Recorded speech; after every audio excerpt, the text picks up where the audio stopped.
నమస్తే, welcome to వార్తా 9 news. ముందుగా బులెటిన్ హెడ్లైన్ చూద్దాం. 2 రోజుల ఢిల్లీ పర్యటనకు వెళ్లిన లోకేష్, జగదీప్ ధన్ఖర్ తో పలు అంశాలపై చర్చించిన లోకేష్ వెంట రామ్మోహన్ నాయుడు, పలువురు ఎంపీలు.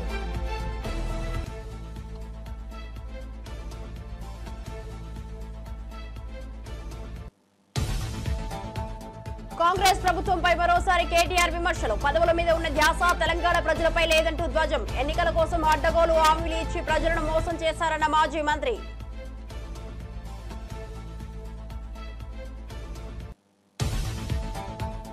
కేసీఆర్, జగన్ నా ఫోన్ ట్యాప్ చేయించారు. రేవంత్, చంద్రబాబు విచారణను వేగవంతం చేయాలన్న షర్మిల. తన వ్యక్తిగత సంభాషణలు దొంగచాటుగా విన్నారన్న షర్మిల. ఇది వ్యక్తిగత గోప్యతకు, ప్రజాస్వామ్యానికి ప్రమాదకరమని వ్యాఖ్య. ఇంతటి దుర్మార్గమైన చర్యలకు పాల్పడతారా అని ప్రశ్న. రేవంత్ రెడ్డిని కలిసిన బ్రహ్మోస్ ఎయిర్ స్పేస్ ప్రతినిధి బృందం. బ్రహ్మోస్ ఎయిర్ స్పేస్ సంస్థను విస్తరించాలని కోరిన సీఎం. ఇప్పటికే హైదరాబాద్ లో డిఫెన్స్ కు సంబంధించిన వివిధ సంస్థలు, దేశంలో పెట్టుబడులకు తెలంగాణ అనుకూలమన్న సీఎం. డీటెయిల్ చూస్తే, జూబ్లీహిల్స్ నివాసంలో ముఖ్యమంత్రి రేవంత్ రెడ్డిని బ్రహ్మోస్ ఎయిర్ స్పేస్ ప్రతినిధుల బృందం మర్యాదపూర్వకంగా కలిసింది. BrahMos MD and CEO doctor Jaitirth R Joshi, Hyderabad executive director Surampudi Sambasivaprasad, DRDL director GS Srinivasamurthy ఈ సమావేశంలో పాల్గొన్నారు. హైదరాబాద్ లో బ్రహ్మోస్ సంస్థను విస్తరించాలని సీఎం సూచించారు. హైదరాబాద్, బెంగళూరు డిఫెన్స్ కారిడార్లుగా అభివృద్ధి చేసే అవకాశం ఉందని తెలిపారు. ఇప్పటికే నగరంలో అనేక డిఫెన్స్ సంస్థలు ఉండటం పెట్టుబడులకు అనుకూలతను సూచిస్తోందని అన్నారు. బ్రహ్మోస్ సంస్థ విస్తరణకు ప్రభుత్వం నుంచి పూర్తి సహకారం అందిస్తామని హామీ ఇచ్చారు. ఈ భేటీలో మంత్రి శ్రీధర్ బాబు కూడా పాల్గొన్నారు. ప్రతినిధులు సీఎం సూచనలపై సానుకూలంగా స్పందించారు.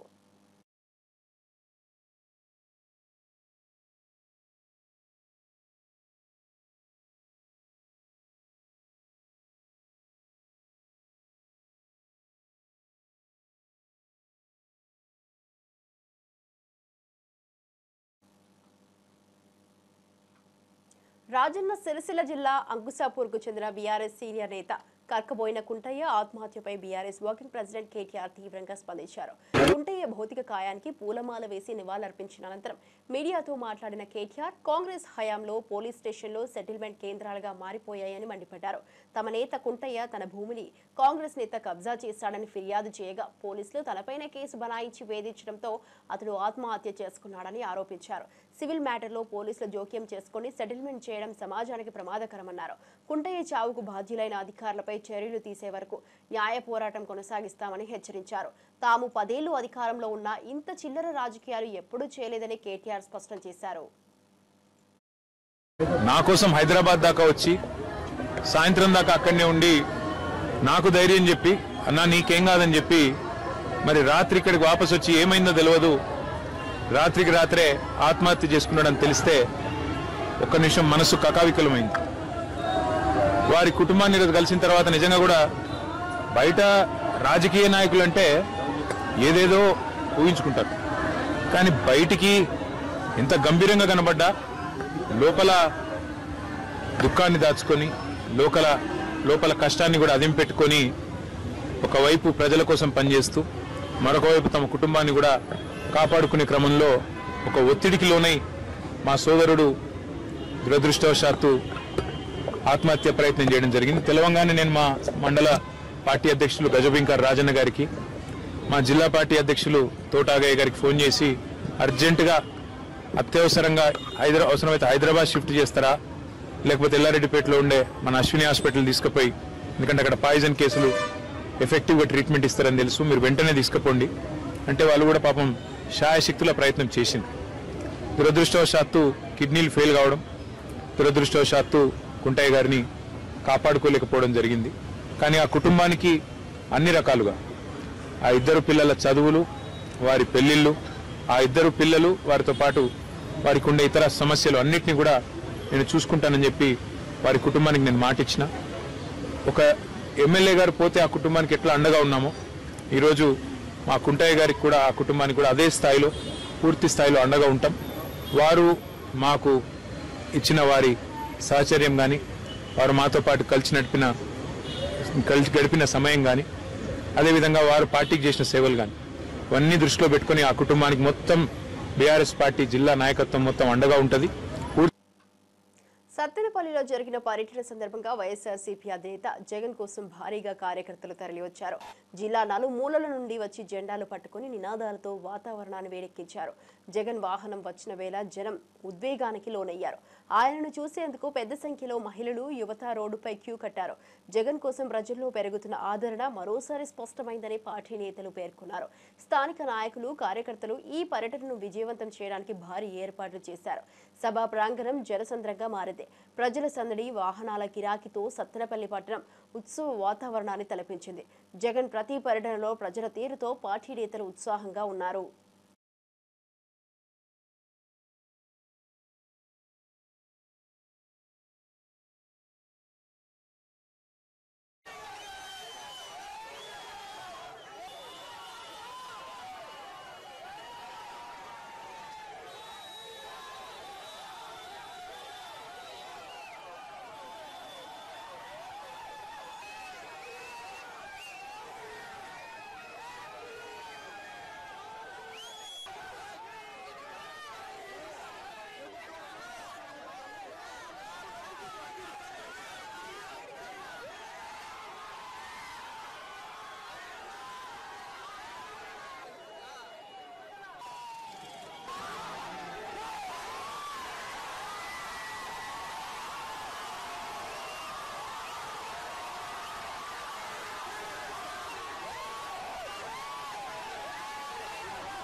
కుప్పంలో మహిళా శిరీషపై జరిగిన దారుణ ఘటనపై సీఎం చంద్రబాబు ఆదేశాలతో ప్రభుత్వం స్పందించింది. బాధితురాలికి ఆదుకుంటూ కడా ప్రాజెక్టు డైరెక్టర్ వికాస్ మర్మాత్, టీడీపీ నాయకులు కలిసి 5 లక్షల రూపాయల చెక్కును అందజేశారు. మున్సిపల్ పరిధిలో 50 సెంట్ల భూమిని కేటాయించినట్లు అధికారులు తెలిపారు. సంఘటన తెలిసిన వెంటనే సీఎం చంద్రబాబు, హోంమంత్రి ఎమ్మెల్సీ కంచర్ల శ్రీకాంత్, స్థానిక నాయకులు ఆమె కుటుంబానికి తోడుగా నిలిచారు. ఇక శిరీషకు ధైర్యం చెబుతూ ప్రభుత్వ సహాయ కార్యక్రమాలు కొనసాగుతున్నాయి. బాధితురాలికి న్యాయం జరిగేలా చర్యలు తీసుకుంటామని అధికార వర్గాలు హామీ ఇచ్చాయి. ఈ ఘటనపై టీడీపీ ప్రభుత్వం తీవ్రంగా స్పందించిన తీరు ప్రజల్లో విశ్వాసాన్ని కలిగిస్తోంది.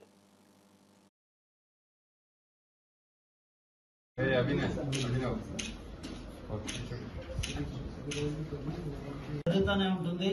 వీళ్ళందరూ కూడా కుప్పం ప్రాంతంలో వడ్డీ వ్యాపారులు కూడా మేము ఈరోజు హెచ్చరిస్తున్నాం. మీ ఇష్టానుసారంగా 10 రూపాయల వడ్డీ, మీటర్ వడ్డీలు తీసుకొని పేదవాళ్ళ యొక్క నిస్సహాయతనే ఈరోజు వాళ్ళు సొమ్ము చేసుకునే విధానం అనేది చాలా దారుణం. ఇది దీనికి సీరియస్ గా కూడా ఖండిస్తూ గౌరవ ముఖ్యమంత్రి గారు వెంటనే స్పందించి నేరుగా శిరీష గారితో మాట్లాడడం, గౌరవ హోంమంత్రి గారు ఆమెను పరామర్శించడం, అదేవిధంగా మొత్తం తెలుగుదేశం పార్టీ నాయకులందరూ కూడా ఆమెకు మద్దతుగా పోయి ఆమెను పరామర్శించడం, ఈ రోజు గౌరవ కడా పీడీ గారు ఎన్నో రకాలుగా ఈ రోజు వాళ్ళకి ఏమేమి విధంగా మనం సహాయం చేయాలనే విషయాల గురించి కూడా ఈ రోజు నిర్ణయం తీసుకోవడం జరిగింది. గౌరవ ముఖ్యమంత్రి ఆదేశానుసారం 5 లక్షల రూపాయలు ఫిక్స్డ్ డిపాజిట్ లో పిల్లల కోసం వేయమని చెప్పి ఇప్పుడే చెక్ కూడా ఇవ్వడం జరిగింది. అదేవిధంగా ఆమెకు భూమి కూడా విలువైనటువంటి భూమి మున్సిపాలిటీలో 50 సెంట్లు కూడా ఇచ్చేదానికి అసైన్మెంట్ కమిటీ వాళ్ళు కూడా ఆదేశాలు ఇప్పుడే మన గౌరవ పీడీ గారు తెలియజేశారు. ప్రభుత్వం నారా చంద్రబాబు నాయుడు గారు ఒక ఆడబిడ్డకి అన్యాయం జరిగితే ఏ రకంగా ఇమీడియట్ గా ప్రభుత్వ అధికారులు ఏ రకంగా చర్యలు తీసుకుంటారనే దానికి ఉదాహరణ నిన్న ఉదయం నుంచి కూడా హాస్పిటల్ వాళ్ళకి చెప్పి ఆమె ఏపీ మంత్రిగా నారా లోకేష్ ఢిల్లీ పర్యటన కొనసాగుతోంది. బుధవారం ఉదయం ఉపరాష్ట్రపతి జగదీప్ ధన్కర్ తో ఆయన సమావేశమయ్యారు. రాష్ట్ర అభివృద్ధికి సంబంధించిన పలు కీలక అంశాలపై లోకేష్ ఉపరాష్ట్రపతితో చర్చించినట్టు సమాచారం. ఈ భేటీలో కేంద్ర మంత్రి పెమ్మసాని చంద్రశేఖర్, ఎంపీలు లావు శ్రీకృష్ణ దేవాలయాలు, సాన సతీష్, బైరెడ్డి శబరి పాల్గొన్నారు. రాష్ట్రానికి ప్రత్యేక ప్రాజెక్టులు, నిధుల విడుదల, కేంద్ర సహకారం తదితర విషయాల్లో చర్చలు జరిగాయి. లోకేష్ ఢిల్లీ పర్యటనలో ప్రధాని మోదీతో సహా పలువురు కేంద్ర మంత్రులతో సమావేశాలు జరగనున్నట్లు సమాచారం. ఇక రాష్ట్రానికి కేంద్రం నుంచి మెరుగైన మద్దతు రావడానికి ఈ పర్యటన తోడ్పడేలా ఉందని విశ్లేషకులు భావిస్తున్నారు.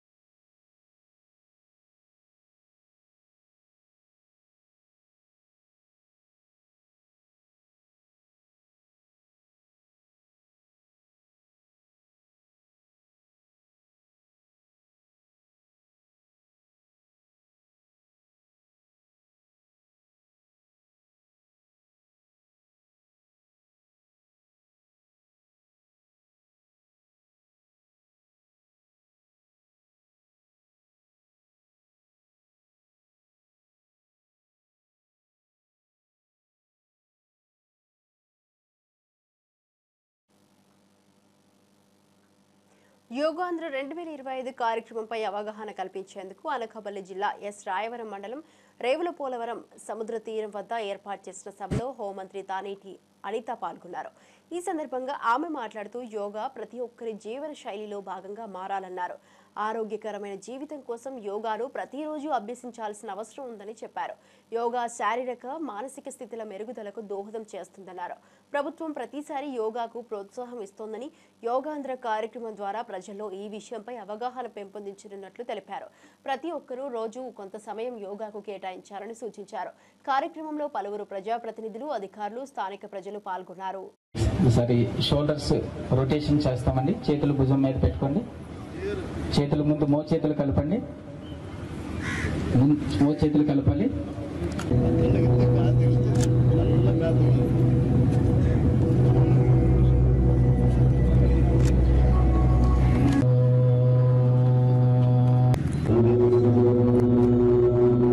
డిస్టెన్స్ పెట్టుకోండి. ఒక 6 అడుగులు చేతులు నడుము దగ్గరికి తీసుకొని రండి. శ్వాస తీసుకుంటూ పూర్తిగా తల భాగాన్ని పూర్తిగా వెనక్కి తీసుకుని వెళ్ళండి. బెండ్ చేయాల్సి ఉంటుంది. శ్వాస తీసుకోండి. శ్వాస విడిచిపెడుతూ తలని కుడి పక్కకు వంచండి. శ్వాస తీసుకుంటూ మళ్ళీ నిటారుగా ఇన్హేల్ చేసి రైట్ నోస్ట్రిల్ నుంచి ఎక్స్హేల్ చెయ్యు. మళ్ళీ రైట్ నోస్ట్రిల్ నుంచి ఇన్హేల్ చేసి లెఫ్ట్ నోస్ట్రిల్ నుంచి ఎక్స్హేల్ చేయు. ఇలా 3 టైమ్స్ చేద్దాం.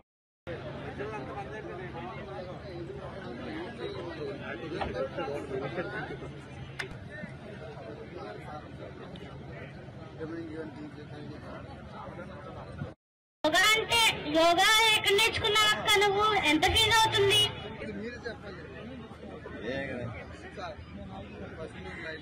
ఇంతవరకు అభివృద్ధి గురించి, సంక్షేమం గురించి ఆలోచించే నాయకులను చూసాం. కానీ మీ ఆరోగ్యం గురించి, మీ కుటుంబ ఆరోగ్యం గురించి కూడా ఆలోచన చేసి మన వ్యవస్థ ఆరోగ్యంగా ఉంటేనే మన దేశం ఆరోగ్యంగా ఉంటుందని నమ్మిన వ్యక్తిగా నరేంద్ర మోడీ గారు 10 సంవత్సరాల నుంచి కూడా ఇంటర్నేషనల్ యోగా డేని సెలబ్రేట్ చేయడమే కాకుండా ఈ 11వ ఇంటర్నేషనల్ యోగా డేని మన ఆంధ్రప్రదేశ్ రాష్ట్రంలో ఏర్పాటు చేయాలని మన గౌరవ ముఖ్యమంత్రిని అడిగిన వెంటనే మన గౌరవ ముఖ్యమంత్రి గారు మనందరి మీద ఉన్న నమ్మకంతో ఓకే చేసి, అలాగే సార్ నేను పెడతానని చెప్పి ముందుకు రావడమే కాకుండా ఈ రోజు విశాఖపట్నాన్ని వేదికగా మార్చడం అనేది నిజంగా ఉత్తరాంధ్ర ప్రజలుగా మనందరూ కూడా ఒక గర్వంగా భావించాలి. ఎందుకంటే ఇంటర్నేషనల్ యోగా డే అంటే జూన్ 21వ తారీఖున ప్రపంచం మొత్తం కూడా ఈ రోజు విశాఖపట్నం వైపు చూసే పరిస్థితి. ఈ రోజు సుమారుగా అది Guinness book of world record అన్నది పక్కన పెడితే ఈ రోజు ప్రతి ఒక్కరు ఆరోగ్యం ముఖ్యం అని చెప్పి మనకున్న 24 గంటల్లో మనం ప్రతి ఒక్కదానికి ఒక గంట వెచ్చిస్తాం. కానీ మన గురించి మనం చేసుకునే ఒకే ఒక గంట, మన గురించి మనం నిర్వహించుకునే పని ఒకే ఒక గంట యోగా. 45 నిమిషాలు యోగా మీద దృష్టి పెడితే మనకి 100 సంవత్సరాల ఆయుష్ మనమే తీసుకొచ్చే పరిస్థితి కనిపిస్తా ఉంది. ఎందుకంటే యోగా అన్నది మన జీవితంలో భాగం అవ్వాలి. ఎందుకంటే యోగా అన్నది ప్రపంచానికి మన భారతదేశం ఇచ్చిన ఒక గిఫ్ట్. భారత్ పాకిస్తాన్ మధ్య కాల్పుల విరమణకు అమెరికా మధ్యవర్తిత్వం లేదని, అది భారత్ తీసుకున్న స్వతంత్ర నిర్ణయమేనని భారత రాయబారి విక్రమ్ మిస్రీ స్పష్టం చేశారు. ప్రధాని నరేంద్ర మోదీ ఈ విషయాన్ని అప్పటి అమెరికా అధ్యక్షుడు డొనాల్డ్ ట్రంప్కు క్లారిటీగా వివరించారన్నారు. ఇక భారత్తో వాణిజ్య చర్చల కారణంగా కాల్పుల విరమణ జరిగినట్లు ప్రచారం అవుతున్నప్పటికీ ఈ నిర్ణయం భారత్దే అని విక్రమ్ మిస్రీ అన్నారు. సార్వభౌమత్వం, భద్రతా ప్రయోజనాలను దృష్టిలో పెట్టుకుని భారత ప్రభుత్వం ఈ నిర్ణయం తీసుకుందన్నారు. की फोन पर बात हुई. बातचीत लगभग 35 मिनट चली. 22 अप्रैल को पहलगाम आतंकी हमले के बाद राष्ट्रपति ट्रंप ने फोन पर प्रधानमंत्री मोदी को शोक संवेदना प्रकट की थी और आतंक के खिलाफ समर्थन व्यक्त किया था. उसके बाद दोनों लीडर्स की ये पहली बातचीत थी. इसलिए प्रधानमंत्री मोदी ने राष्ट्रपति ट्रंप से ऑपरेशन सिंदूर के बारे में विस्तार से बात की. प्रधानमंत्री मोदी ने राष्ट्रपति ट्रंप को स्पष्ट रूप से कहा कि 22 अप्रैल के बाद भारत ने आतंकवाद के खिलाफ कार्रवाई करने का अपना दृढ़ संकल्प पूरी दुनिया को बता दिया था. प्रधानमंत्री मोदी ने कहा कि 6-7 मई की रात को भारत ने पाकिस्तान और पाकिस्तान ऑक्यूपाइड कश्मीर में सिर्फ आतंकी ठिकानों को ही निशाना बनाया था. भारत के एक्शन बहुत ही मेजर्ड, प्रिसाइस और नॉन एस्केलेटरी थे। साथ ही भारत ने यह भी स्पष्ट कर दिया था कि पाकिस्तान की गोली का जवाब भारत गोले से देगा। 9 मई की रात को उपराष्ट्रपति वैंस ने प्रधानमंत्री मोदी को फोन किया था। उपराष्ट्रपति वैंस ने कहा था कि पाकिस्तान भारत पर बड़ा हमला कर सकता है। తిరుమల శ్రీవారిని తెలంగాణ రాష్ట్ర మంత్రి లక్ష్మణ్ కుమార్ మంగళవారం దర్శించుకున్నారు. ఉదయం వీఐపీ బ్రేక్ దర్శనం సమయంలో ఆలయంలో ప్రవేశించి స్వామివారి మంగళ దర్శనం పొందారు. దర్శన అనంతరం రంగనాయకుల మండపంలో అర్చకులు ఆశీర్వచనం ఇచ్చారు. ఇక మంత్రి వెంకట కుటుంబ సభ్యులు, అధికారులు కూడా ఉన్నారు. రాష్ట్రం శాంతి, అభివృద్ధి, ప్రజల సుఖ సంతోషాల కోసం తల నమూనాను సమర్పించారని మంత్రి తెలిపారు. భక్తుల నడక, దారుల అభివృద్ధిపై తాను టీటీడీ అధికారులతో చర్చించారని తెలిపారు. ఇక తిరుమలలో భక్తుల రద్దీ కొనసాగుతోంది. రాష్ట్ర కేబినెట్ మంత్రిగా ప్రమాణ స్వీకారం చేసి 21 తారీఖు నా ఆఫీసు ఛార్జ్ తీసుకున్నటువంటి మా అఖిల భారత కాంగ్రెస్ పార్టీ, మా రాహుల్ గాంధీ గారి నాయకత్వం, మా ప్రియతమ నాయకులు గౌరవనీయులు పెద్దలు రేవంత్ రెడ్డి గారి నాయకత్వం లోపల రాబోయే రోజుల్లో తెలంగాణ ప్రజలకు ఇచ్చినటువంటి 6 గ్యారంటీ పథకాలకు ఆ స్వామివారు అమ్మవారు ఆశీర్వదించి చల్లగా చూడాలి, ప్రజలకు ఇచ్చిన మాట అమలు చేసేంతటి శక్తి మాకు ఇవ్వాలని చెప్పి ముఖ్యమంత్రి వర్యులు వారి నాయకత్వాన్ని, మంత్రిగా నాకు కూడా పూర్తి ఏదైతే ధైర్యాన్ని, ఆశీర్వాదాన్ని స్వామివారి ఇవ్వాలని చెప్పి మనస్ఫూర్తి కోరుకుంటూ ఆ స్వామివారికి ప్రతి సంవత్సరం మేము స్వామివారి దగ్గరికి వస్తాం. ఈరోజు గొప్పగా చాలా సంతోషం ఏంటంటే మా సామాన్య కాంగ్రెస్ పార్టీ కార్యకర్త నేను ఈరోజు రాష్ట్ర క్యాబినెట్లో సోషల్ వెల్ఫేర్ మినిస్టర్గా, అదేవిధంగా ఎస్టీ మినిస్టర్గా, మైనార్టీ కార్పొరేషన్, ఇవన్నీ 4 వెల్ఫేర్ స్కీమ్స్ సంబంధించినటువంటి మినిస్టర్ క్యాబినెట్లో అవకాశం రావడం అనేది నా అదృష్టంగా భావిస్తున్నాను.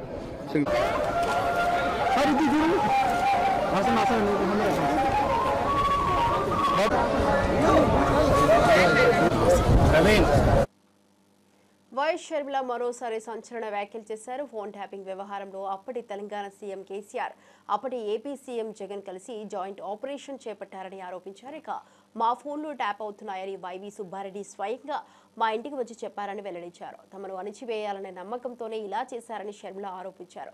ఫోన్ ట్యాపింగ్ కు బాధ్యులైన వారిపై సమగ్ర దర్యాప్తు జరగాలని, దోషులకు కఠినమైన శిక్ష పడాలని డిమాండ్ చేశారు. ప్రజల హక్కులను కాపాడాల్సిన నేతలే తప్పుదోవ పడటం దురదృష్టకరమన్నారు. ఫోన్ ట్యాపింగ్ వ్యవహారం ఇప్పుడు 2 రాష్ట్రాల్లో రాజకీయంగా వేడెక్కుతోంది. ఈ వ్యాఖ్యలతో రాజకీయం మరోమారు వేడెక్కే అవకాశాలు కనిపిస్తున్నాయి. మరి ఈ ఫోన్ ట్యాపింగ్ వ్యవహారం తెలంగాణ ముఖ్యమంత్రి, ఆంధ్ర ముఖ్యమంత్రి కలిసి చేసిన జాయింట్ ఆపరేషన్ లేకపోతే ఇది షేర్డ్ ఇన్ఫర్మేషన్ నాకు తెలియదు, కానీ ఒక మాట అయితే స్పష్టంగా అర్థమైంది. అదేమిటంటే ఫోన్ ట్యాపింగ్ జరుగుతుంది.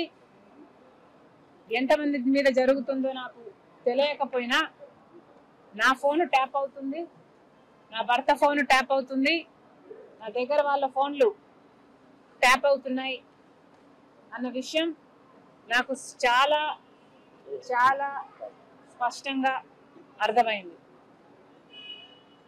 అసలు మా ఫోన్లు ట్యాప్ అవుతున్నాయి అనే అంశాన్ని నిజానికి నిర్ధారించింది వైవి సుబ్బారెడ్డి గారే. స్వయంగా వైవి సుబ్బారెడ్డి గారే హైదరాబాద్ లో మా ఇంటికి వచ్చారు. మా ఇంటికి వచ్చి మా ఫోన్లు ట్యాప్ అవుతున్నాయి అన్న అంశం నిర్ధారిస్తూ మా ఫోన్లు ట్యాప్ చేసిన ఒక కాన్వర్సేషను, ఒక ఆడియో కాన్వర్సేషను, వాళ్ళు ఫోన్ ట్యాప్ చేసిన కాన్వర్సేషను నాకే వినిపించారు. వైసీపీ మాజీ మంత్రి అంబటి రాంబాబు పల్నాడు జిల్లా సరిహద్దులో పోలీసులతో తీవ్ర వాగ్వాదానికి దిగారు. తన వాహనం, కార్యకర్తల వాహనాలను అడ్డుకుంటున్నారని ఆగ్రహం వ్యక్తం చేశారు. బ్యారికేడ్లను తొలగించాలని డిమాండ్ చేసిన అంబటికి పోలీసులు సహకరించలేదు. దీంతో స్వయంగా బ్యారికేడ్లను పక్కకు నెట్టి వాహనం ముందుకు తీసుకెళ్లారు. ఈ ఘటనతో అక్కడ ఉద్రిక్తత నెలకొంది. పోలీసులు ఎందుకు అడ్డుకుంటున్నారంటూ అంబటి ప్రశ్నించారు. ఇది ప్రాధాన్యత కలిగిన ప్రదేశమా? ఎలాంటి నిషేధాజ్ఞలు జారీ అయ్యాయో వివరించాలన్నారు. వైఎస్ఆర్సీపీ నేతలు, కార్యకర్తలు పోలీసుల తీరుపై ఆందోళన వ్యక్తం చేశారు. అధికార దుర్వినియోగంగా చూస్తున్నామని విమర్శించారు. మరోవైపు పోలీసులు మాత్రం శాంతి భద్రతల దృష్ట్యా చర్యలు తీసుకుంటున్నామంటూ సమర్థించుకుంటున్నారు.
తెలంగాణ సీఎం రేవంత్ రెడ్డికి బీజేపీ ఎమ్మెల్యే రాజాసింగ్ వినతి పత్రం ఇచ్చారు. రాష్ట్రంలో గోశాలల నిర్మాణం, గోవుల పరిరక్షణకు కమిటీ ఏర్పాటు చేస్తున్నందుకు సీఎం రేవంత్ కు ధన్యవాదాలు తెలిపారు.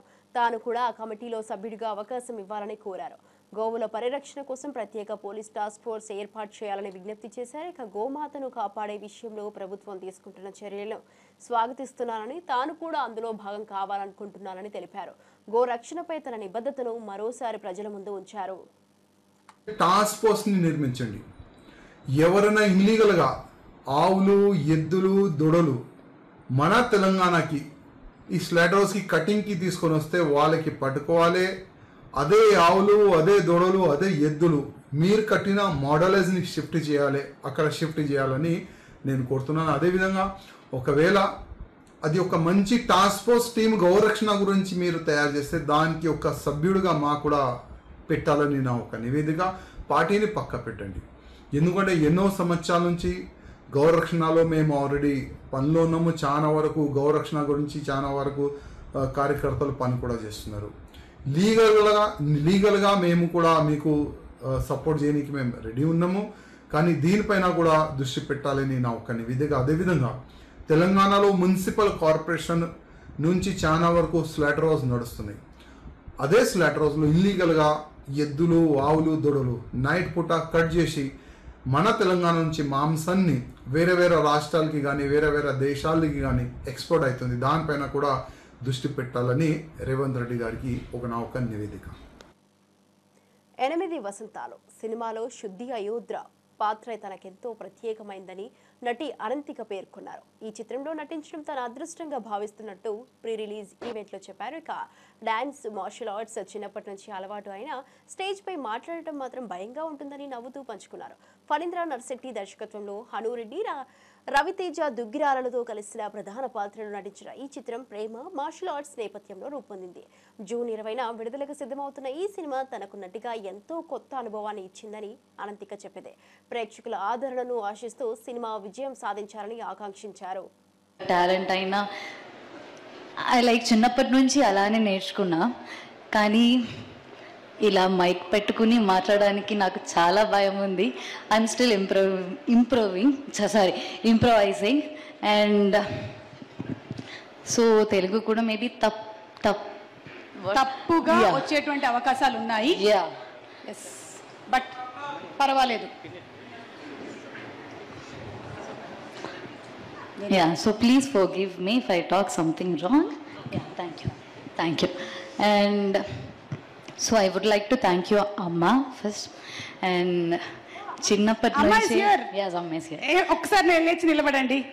So nice, so sweet of her. I think ఇన్ని విద్యలు నేర్పించిందంటే చాలా గొప్ప విషయం అమ్మ. Great, salute you. చిన్నప్పటి నుంచే చాలా అమ్మ సపోర్ట్ చేస్తున్నావు. అది ఇంట్లో అయినా, నాకు చెల్లి కూడా ఉంది. అమ్మ చిన్నప్పటి నుంచి మన ఇద్దరిని చాలా సపోర్ట్ చేసి ఇప్పుడు నాకు ఏదైనా కొత్తగా నాకు if I want to learn something new అంటే కూడా అమ్మ will be there on top like నేర్చుకుంటాం మనం వెళ్దాం. సో అమ్మ లైక్ ఐ థింక్ ఇప్పుడు okay so I think you are the like strongest beautiful women I know. And ఈ journey అయితే నాదే, కానీ the strength behind in it it's all yours. Thank you so much అమ్మ. I love you so much. And sir, my Guru, thank you so much for believing in me. ఈ నెల 21న విశాఖలో జరగబోయే అంతర్జాతీయ యోగా డే కార్యక్రమం గిన్నిస్ వరల్డ్ రికార్డులో నిలవనుందని Vizianagaram MP Kalisetti Appalanaidu తెలిపారు. దాదాపు 5 లక్షల మందితో నిర్వహించే ఈ యోగా ప్రదర్శన ప్రపంచ దృష్టిని ఆకర్షించబోతోందన్నారు. ఈ సందర్భంగా ఎంపీ తిరుమల శ్రీవారిని దర్శించుకున్నారు. ఆయన్ని ఏపీ ఎన్జీఓ రాష్ట్ర అధ్యక్షుడు విద్యాసాగర్, ప్రధాన కార్యదర్శి రమణ కలిసి ఉన్నారు. బుధవారం వీఐపీ ప్రారంభ విరామ దర్శన సమయంలో స్వామివారి సేవలో పాల్గొన్నారు.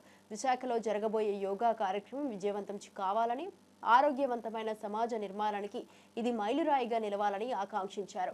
టీచర్లు, విద్యార్థులు, ఉద్యోగులు, ప్రజాప్రతినిధులు ఈ కార్యక్రమంలో పాల్గొనాలని పిలుపునిచ్చారు. ఈ నెల 21న విశాఖ నగరంలో యోగా డే సందర్భంగా గౌరవ ప్రధానమంత్రి గారు ఇచ్చేస్తున్నారు. ఆ యోగా డే 5 లక్షల మందితో జరగబోతుంది. ప్రపంచ రికార్డు అవబోతుంది. సోమవారం ఆశీర్వాదం అడిగాం. ఖచ్చితంగా సోమవారం ఆశీర్వాదంతో ఆ కార్యక్రమం విజయవంతం అవుతుంది. గౌరవ ముఖ్యమంత్రి గారు సంకల్పంతో, సోమవారం ఆశీర్వాదంతో ఆ యోగా డే బ్రహ్మాండంగా అవ్వాలని, సోమవారం ఆశీర్వాదంతో ప్రతి ఒక్కరికి ఆరోగ్యం ఉండాలని మనస్ఫూర్తి కోరుకోవడం జరిగింది. అలాగే మా ఉద్యోగ వర్గాలు, ఎన్జిఓస్ ప్రతినిధులతో ఈరోజు దర్శనం చేసుకోవడం, సోమవారం ఆశీర్వాదం తీసుకోవడం చాలా ఆనందంగా ఉంది. Thank you. దాదాపు 12.5 లక్షల ఉద్యోగ ఉపాధ్యాయ పెన్షనర్ల ప్రతినిధిగా ప్రతిష్టాత్మకమైన ఏపీ ఎన్జిఓస్ అసోసియేషన్ రాష్ట్ర సంఘ అధ్యక్షుడిగా ఈ రాష్ట్రంలోని ప్రభుత్వోద్యోగులందరూ మాకు పదవీ బాధ్యతలు అప్పచెప్పారు. అలాగే నాతో పాటు రాష్ట్ర ప్రధాన కార్యదర్శిగా డివి రమణ గారిని చేశారు. మరి ఈ సందర్భంగా ఆ దేవదేవుని ఆశీర్వాదం పొందడానికి మన తిరుమలలో, పవిత్రమైన తిరుమలలో వచ్చి చేశాం. అలాగే రాష్ట్రం సుభిన్నంగా ఉంటేనే, రాష్ట్రం సుసంపన్నంగా ఉంటేనే అందరూ ఉంటాయి. అందుకని రాష్ట్రం సుసంపన్నంగా ఉండాలని రాష్ట్ర ప్రభుత్వం నుంచి ప్రజలకు ఏవైతే వెళ్ళాలో వాటన్నిటిని కూడా ఉద్యోగ వర్గాలు మరి ప్రజలందరికీ అందేటట్టు, ముఖ్యంగా పేద ప్రజలకు అందేటట్టు ముందుకు ఉండాలని, అలాగే ఉద్యోగ ఉపాధ్యాయ కార్మిక పెన్షనర్లకు సంబంధించిన అనేక సమస్యలు అన్నీ ఉన్నాయి. అవన్నీ కూడా దేవదేవుని ఆశీర్వాదంతో రాబోయే 1-2 సంవత్సరాల కాలంలో అన్నీ తీరాలని, రాష్ట్రం సుభిక్షంగా, సుసంపన్నంగా, ప్రశాంతంగా, ప్రజలందరూ ఆరోగ్యంగా ఉండాలని ఆ దేవదేవుని ఆశీస్సులు తీసుకున్నాం. చూస్తూనే ఉండండి వార్తా 9 న్యూస్.